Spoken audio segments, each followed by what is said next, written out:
So I've been experimenting with using custom code in Webflow after getting some skill with using some of the native features, and originally I would use the custom code box to add my CSS in JavaScript.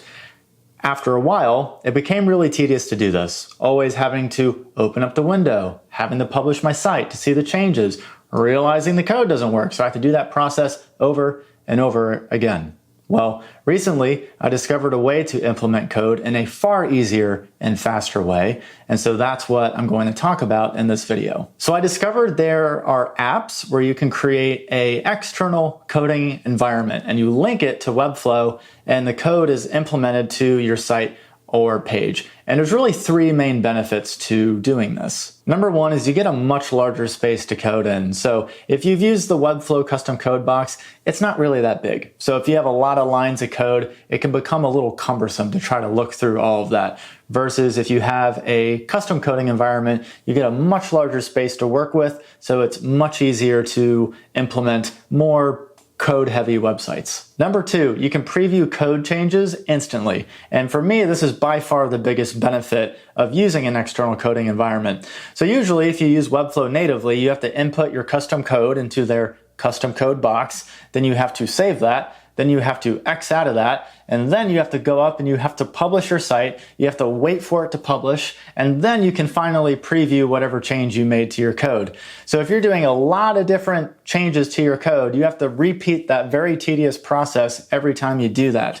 So with an external encoding environment, you can preview your changes instantly. So you can open up your published site, you can make your changes in your external coding environment, and as soon as you save it, it is instantly applied to your published site. So it just makes for previewing any code changes far faster than doing it natively within Webflow. Number three, it's more visually friendly. So the Webflow custom code box is all just like one static color.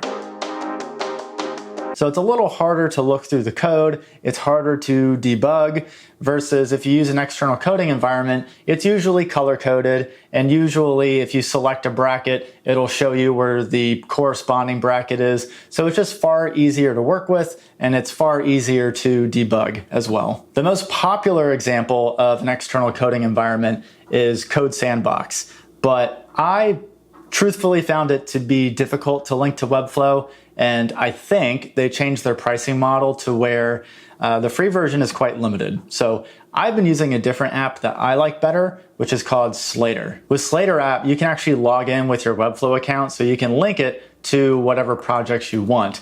And the way you link the external code to your website is also really easy. You just copy what they call a magic link from your Slater project and you paste it to your Webflow custom code box. And then from there, you can edit your code in Slater, and as soon as you save it, you can instantly see the change in your published site. So for me, it just saves so much time because, like I said, I wasn't having to constantly open and close my custom code window on Webflow and wait for my site to republish with each change.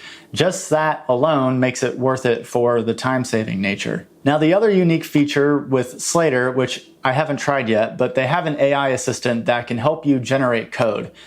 I typically use ChatGPT to do this because from what I've experienced, it gives the best results, but I'll have to try the Slater version at least and see how it is. The nice thing about using Slater AI is it is all in one environment, so you don't have to switch between windows.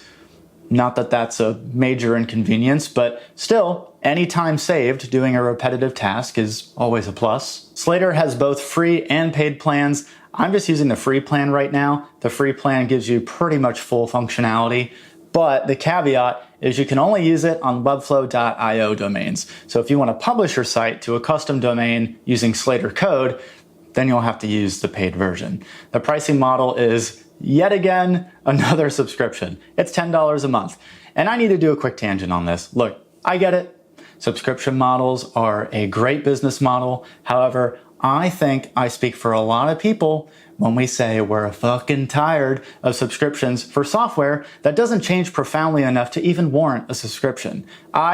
Maybe call me old school, miss the days where I would buy a piece of software and I can decide whether or not I want to update it the year after. I know because a lot of software is now cloud-based, maybe that makes it more difficult to offer one-time purchases. However, I know it's possible. I've seen multiple companies start to offer lifetime purchase options, and I think more companies should hop on that train because the whole subscription model craze is just getting out of hand.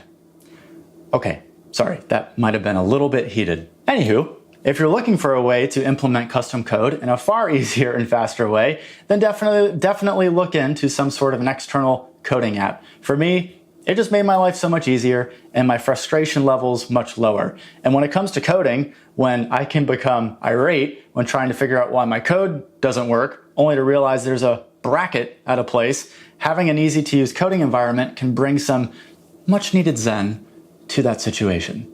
Subscribe if you liked the video, and I will see you in the next one. Take care.